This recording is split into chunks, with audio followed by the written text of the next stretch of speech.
Hello ladies and gentlemen, and welcome today to a guide for getting and maintaining an infinite arena streak in the 4-star champion arena in Marvel Contest of Champions.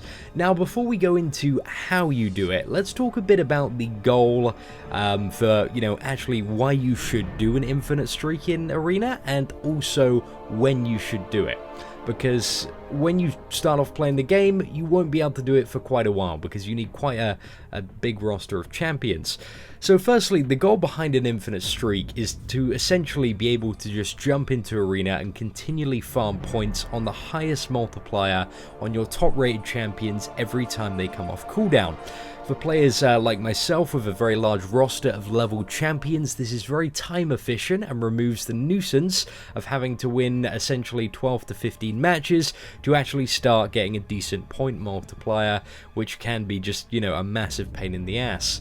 So at the current state of the game, I have, a total of 13 teams, so 39 champions who qualify to be in my infinite arena cycle.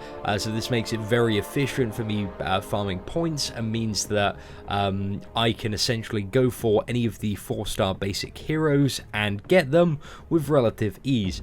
Now, initially when looking into doing infinite arena streaks a couple of months ago, I didn't really see many suggestions of when you should start doing it, and this is my personal bit of advice. Now, you should only start doing an infinite arena streak or aiming for one when you have 24 champions, that's a total of 8 teams, above 1,534 PI. That's a number I'm going to put in the description of the video, along with kind of like a very concise written explanation of how to do it. If you don't have that many champions above that PI, you are much better off just going to the 3-star multiplier and then winning for the first 2 matches with all 3 characters, and then doing something called sandbagging, which we're going to talk a bit about in this video, which is essentially where you take 2 champions that have a high PI and then one that has like the lowest PI possible, and that way the champions that you get matched up you can defeat on 2 occasions, and then you lose on 1, but it's going to be a much easier matchup because the arena team that you get faced against is determined across based on the total PI of your team. So that is a very basic explanation of what sandbagging is. When I get past 5 wins in the video, you're going to be able to see me essentially make teams around sandbagging to give you kind of a practical example of what it looks like. So that'll be coming up in a minute. So here is the secret formula that I use. So matches 1 to 5, I use champions near the bottom of my list, but not at the exact bottom, as I want to use those champions to sandbag.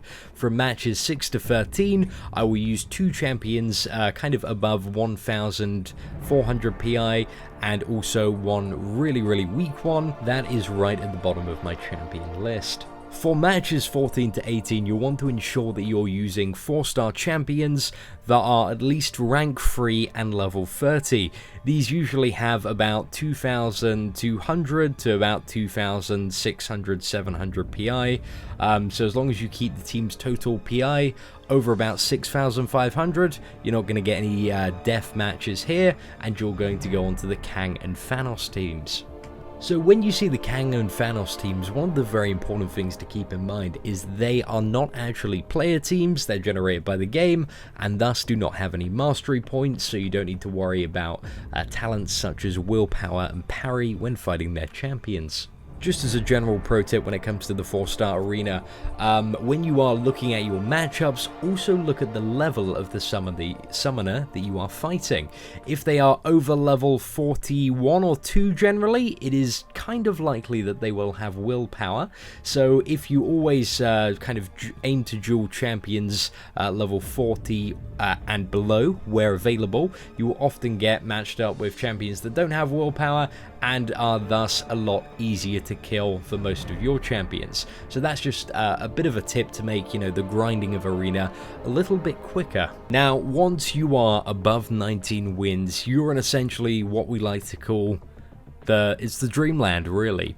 if you use any team that has a combined total of above 4,600 PI. So between the 3 champions, that's 1,534 PI each. You are going to get an infinite streak, which is going to be a very, very easy matchup. The AI might be a little bit harder than you're used to, but like it's the Golden Land. Honestly, it's so amazing.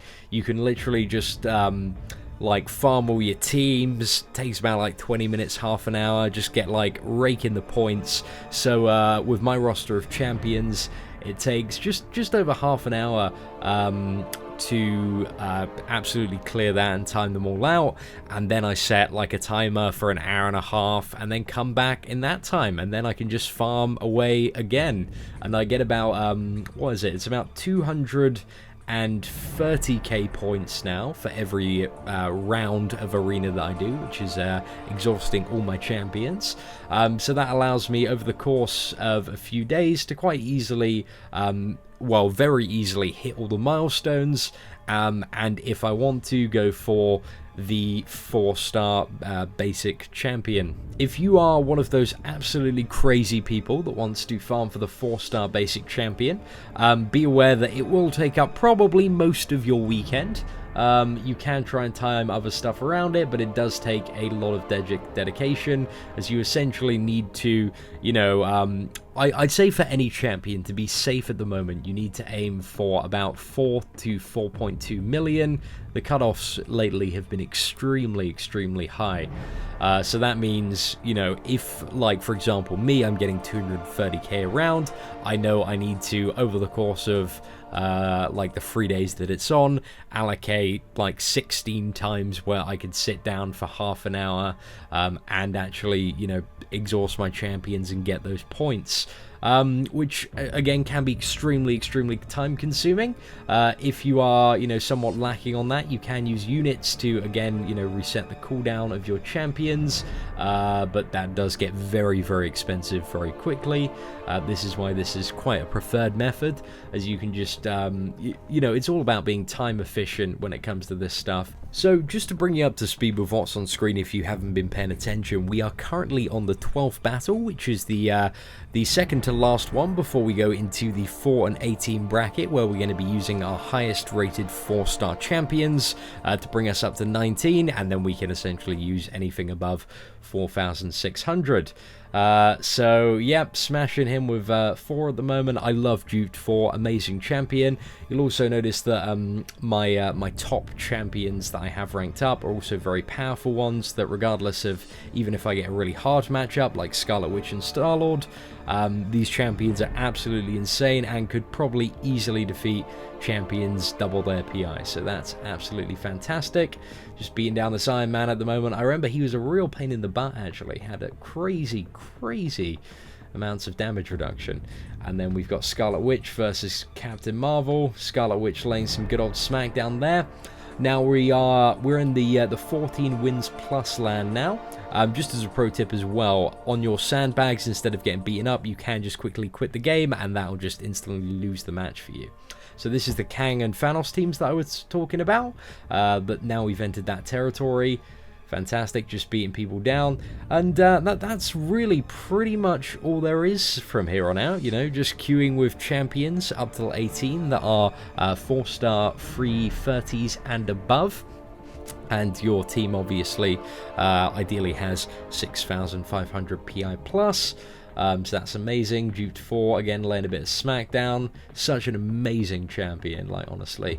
One thing that I'd also like to talk about is how insanely rewarding hitting the 1.5 million milestone every week is, and it's actually quite easy to do, especially when you're kind of going on the infinite arena streak and you also have more than 24 champions above 1,534 PI. That's quite a key number there.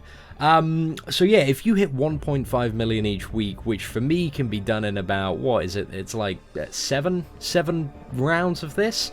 I get 7 premium hero crystals from all the shards that I get. I get enough shards to make that. I also get like the biggest boatload of units, gold, and also a 3-star crystal, at least from the rank reward.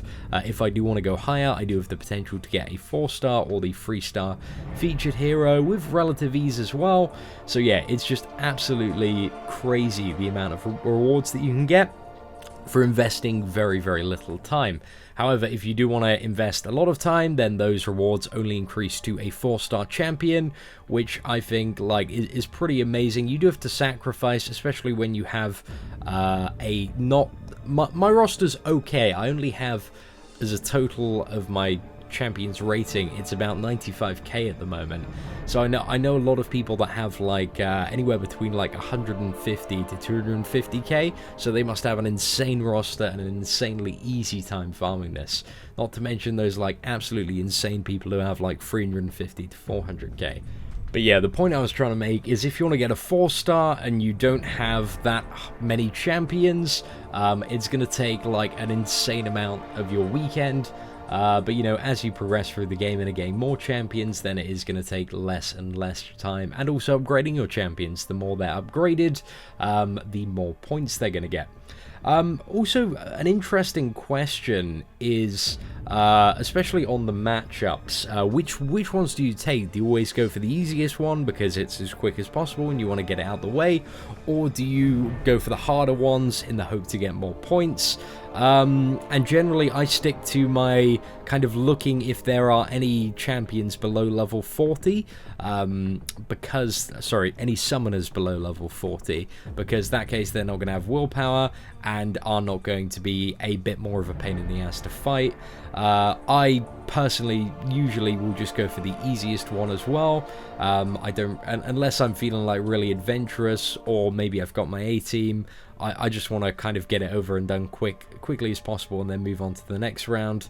Yeah, it's a bit open for discussion really, because you could argue that by completing the fights faster you have opportunity to get more fights in, but you can also argue that by going for the harder ones then you could possibly get more points overall. Yeah, it's really debatable. But personally, I just like to keep it really simple and easy, especially when you're on the long grind. If you feel like a bit of a challenge, then just go for the crazy teams if you want. But to be honest, none of the teams that you fight are going to be too crazy. Okay, so we're almost at the end of the video. In the description of the video is going to be kind of a very concise written summary of what to do between each win bracket, so you can very easily follow that. If you do have any questions about getting and maintaining infinite 4-star streaks in the 4-star arena, please comment below and I'll be happy to answer. One of the important things to remember is this method does not work in the Catalyst Arena. That runs on a slightly different formula. As in the Catalyst Arena, you have 5 stars as well, so kind of all of the brackets are a bit increased. So yeah, I'm gonna have to do a bit of a different video on that sometime once I work out the exact brackets. So this only applies to the 4-star champion hero arena. I'm also going to be making another one of these for the 3-star champion hero arena, which is actually quite a bit easier. So yeah, just going to cover that for some of the newbies and people who want to endlessly farm those glorious 3-star featured champions. I know I'll be definitely going hard to get like my Nightcrawler as high as possible when that comes out in a couple of weeks time, or a few weeks time. It's soonish. But anyway, ladies and gentlemen, thank you for watching. If you enjoyed the video, feel free to subscribe to the channel. I'm on Twitter, I'm on Facebook. Got any video ideas, hit me up via email. Apart from that, take care, have a fantastic day.